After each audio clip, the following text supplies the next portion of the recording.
மொத்தத்தையும் ரிசீவ் பண்ணியிருக்கிறார். ஒண்ணு.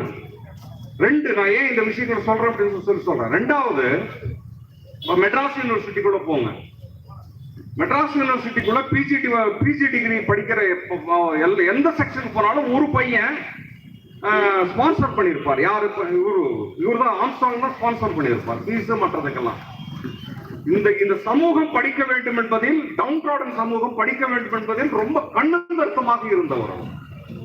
அதே மாதிரி இந்த பஞ்சாயத்து பண்ணும்போது கூட யாருக்கு ஆதரவாக நிற்பாருன்னா, யார் பாதிக்கப்பட்டிருக்கிறார்களோ அவர்களுக்கு ஆதரவாக நின்றவர். அதுல இருக்கக்கூடிய பியூட்டி இவரு. சோ அந்த அடிப்படையில் வந்து இவர் ஒரு முன்னேற்றத்தை நோக்கி இந்த சமூகத்தை கொண்டு போக வேண்டும் என்று ஒரு குரல் கொடுத்திருக்கிறார். ஆய்வுகள் மற்றது இதெல்லாம் விசாரணை என்பது நடந்துகிட்டு இருக்கு. சோ அந்த ஆய்வுகளின் படி வந்து அதுல என்ன முடிவாகுதோ அது முடிவாயிட்டு வரட்டும். எப்படி இருந்தாலும் இந்த படுகொலையை வன்மையாக கண்டிக்கத்தக்கது. அந்த வெட்டவனும் பின்னாடி இருந்து தானே வெட்டி இருக்கிறார். எதிரில் வந்திருந்தா இப்பதான் பேசிட்டு இருக்கோம். ஒருவேளை போலீஸ் ஒரு டெப்டி கமிஷனர் ஒருத்தர் சொன்னாரு, ஒருவேளை அந்த 7 பேர்கிட்ட இருந்து ஒருவேளை அவர் எஸ்கேப் ஆகியிருந்தா அடுத்தது இன்னொரு ரவுண்ட் இருந்திருக்கு. அதுல இருந்து எஸ்கேப் ஆகிருந்தா இன்னொரு ரவுண்டு இருந்திருக்கு. இப்படிதான் சுத்து போட்டுதான் அடிச்சிருக்கிறாங்க. இந்த கார்பரேட் ஸ்பான்சர்ட் மாடல், கார்பரேட்டுகளால் தூண்டிவிடப்பட்ட படுகொலையை தவிர கேங்ஸ்டர்ஸ் மாடல் இல்லைன்றதுதான் இப்போ வரக்கூடிய 1-2 கருத்துகள், 1-2 ஆய்வுகள், 1-2 இந்த விசாரணைகள் இருந்து வரக்கூடிய முடிவுகள் அதுதான் சொல்லுகிறது.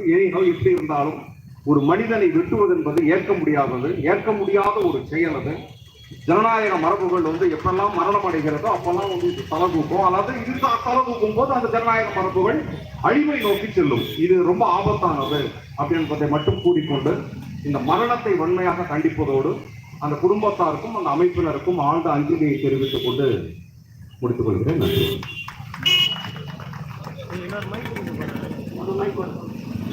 அடுத்தபடியாக பகுஜன் சமாஜ் கட்சியுடைய திருவள்ளூர் கிழக்கு மாவட்ட பொதுச் செயலாளர் வழக்கறிஞர் சந்தோஷ் அவர்கள்.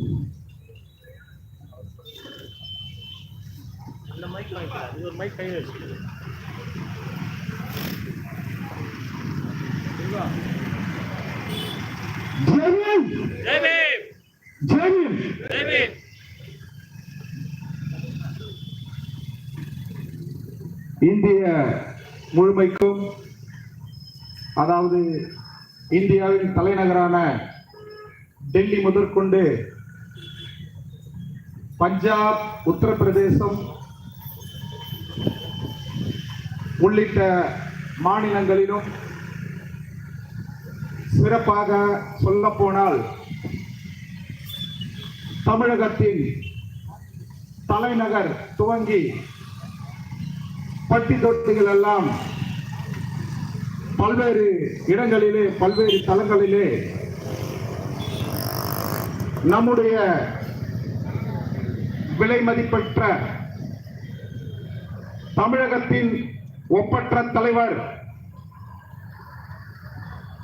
தமிழகத்தின் பகுஜன் மக்களின் காவலர்,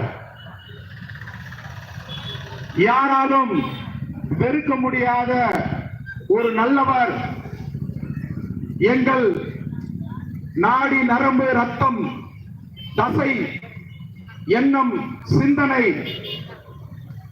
போன்ற மனித ஆற்றலுக்குள் ஊடுருவி பாய்ந்திருக்கக்கூடிய என் உயிரினும் மேலான தலைவர் அண்ணன் ஆம்ஸ்ட்ராங் அவர்களின் பாதங்களை தொட்டு வணங்கி என்னுடைய கண்டன உரையை துவங்குகின்றேன். இன்று இந்த கும்மிடிப்பூண்டி பகுதியிலே நம்முடைய தலைவருக்கு மிகவும் விருப்பமான இந்த பஜாரிலே தலைவரை நேசித்த பகுஜன் சமாஜ் கட்சி தொண்டர்களும், எனதருமை விடுதலை சிறுத்தை கட்சிகளின் தொண்டர்களும், எனதருமை புரட்சி பாரதத்தினுடைய தொண்டர்களும் மற்றும் கம்யூனிஸ்ட் கட்சியின் தொண்டர்களும் மற்றும் ஆதி தமிழர் விடுதலை இயக்கம் போன்ற தொண்டர்களும்